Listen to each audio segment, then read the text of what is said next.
Assalamualaikum warahmatullahi wabarakatuh. Perkenalkan, nama saya Lani Intan Agustin dengan NIM 102250111, kelas C125, prodi S1 Akuntansi. Di sini saya akan mempresentasikan hasil laporan harga pokok produksi dari usaha Cireng Keju yang telah saya wawancarai sebelumnya.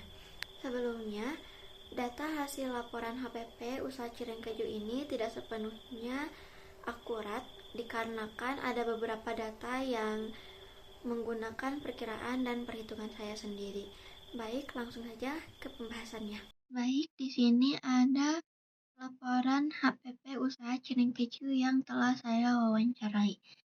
Yang pertama, di sini ada biaya bahan baku dengan beberapa item bahan baku seperti tepung tapioka, tepung terigu, kaldu penyedap, air panas, dan keju spready atau keju ales.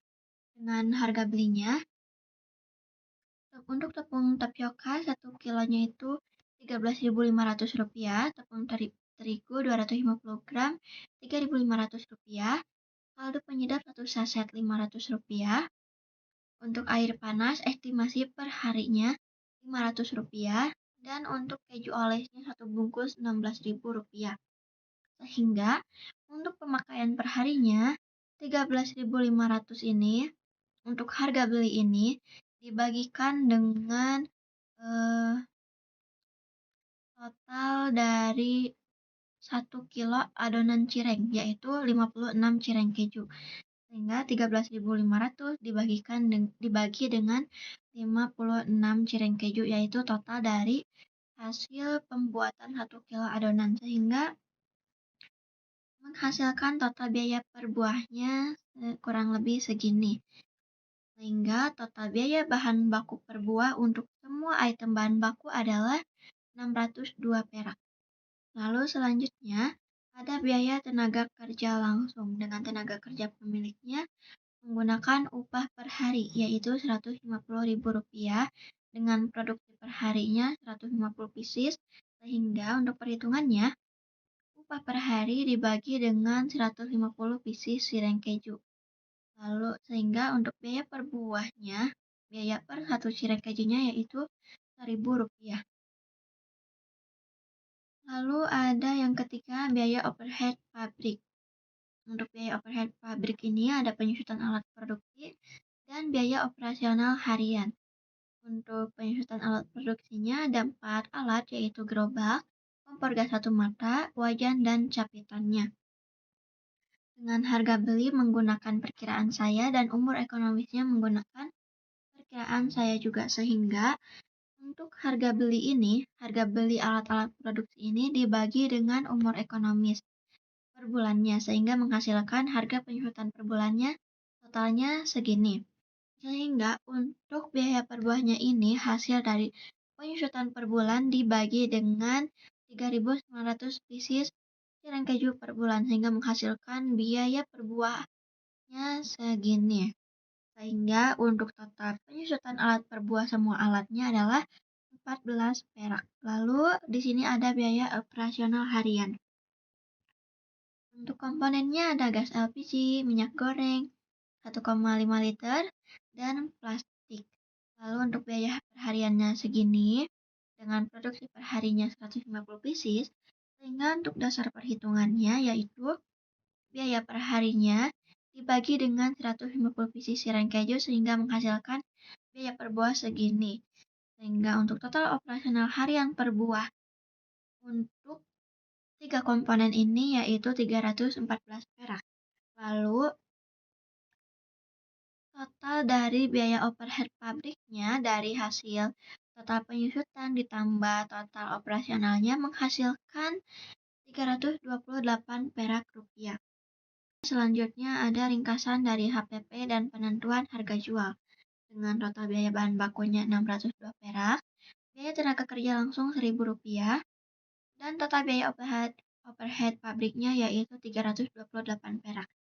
Sehingga HPP per buahnya adalah 1.930 perak rupiah. Lalu untuk harga jual per buahnya adalah Rp2.500 yang telah ditetapkan oleh pemilik usaha. Sehingga untuk laba per buahnya yaitu dengan harga jual yaitu Rp2.500 dikurangi HPP per buahnya yaitu Rp1.930 dengan menghasilkan laba per buahnya yaitu 570 perak. Dan untuk produksi perharinya 150 pieces. Sehingga untuk total omset perharinya yaitu harga jual yaitu Rp2.500 dikalikan dengan produksi perharinya yaitu 150 pieces cireng keju sehingga total omset perharinya Rp375.000. Untuk total omset per bulannya yaitu Rp9.750.000. Dan di sini ada laba bersih perharinya dengan laba per buah yaitu 570 perak dikalikan dengan 150 pieces cireng keju yaitu menghasilkan Rp85.500 untuk laba bersih perharinya. Untuk laba bersih per bulannya yaitu Rp2.223.000. Lalu di sini ada catatan dan sumber data hasil wawancara. Semua biaya dihitung dengan basis produksi harian ramai 150 pieces cireng keju. Sebenarnya untuk estimasi ramai membuatnya yaitu 150 sampai 200 pieces cireng keju. Namun di sini saya mengambil 150 pieces cireng keju per harinya. Lalu di sini ada tepung tapioka 1 kilo menghasilkan 56 buah. Sehingga untuk 150 pieces cireng keju ini menghasilkan kurang lebih 2,68 kg tepung tapioka. Untuk harga tepung tapiokanya Rp13.500 per kilo dengan menggunakan nilai tengah kisaran. Harga tepung terigu Rp3.500 dengan estimasi seperempat kilo dari Rp14.000 per kilo dengan menggunakan sedikit tepung terigu. Lalu di sini ada keju oles 16.000 per bungkus dengan menggunakan nilai tengah kisaran juga. Lalu ada minyak goreng 1, liter per hari 36.000 menggunakan nilai tengah kisaran. Dan ada plastik 1.000 per hari dengan menggunakan estimasi biaya habis pakai yaitu satu packnya isi 100 lembar bisa digunakan untuk beberapa hari. Lalu untuk penyusutan alat dihitungnya dengan harga beli dibagi umur ekonomis per bulan dibagi 150 pieces dikali 26 hari kerja per bulan. Harga alat-alatnya yaitu gerobak, kompor, wajan, dan capitan menggunakan estimasi harga pasar wajar. Lalu ada biaya tenaga kerja langsung Rp150.000 per hari yaitu murni upah tenaga kerja pemiliknya belum termasuk keuntungan penjualan. Lalu di sini ada harga jual Rp2.500 per buah dan laba kurang lebih Rp500 per buah sesuai dengan keterangan pemilik usaha. Lalu untuk sumber datanya saya wawancara langsung dengan pemilik usaha cireng keju. Sekian untuk laporan HPP saya. Mohon maaf apabila ada kesalahan atau ada kekurangan. Sekian, terima kasih. Wassalamualaikum warahmatullahi wabarakatuh.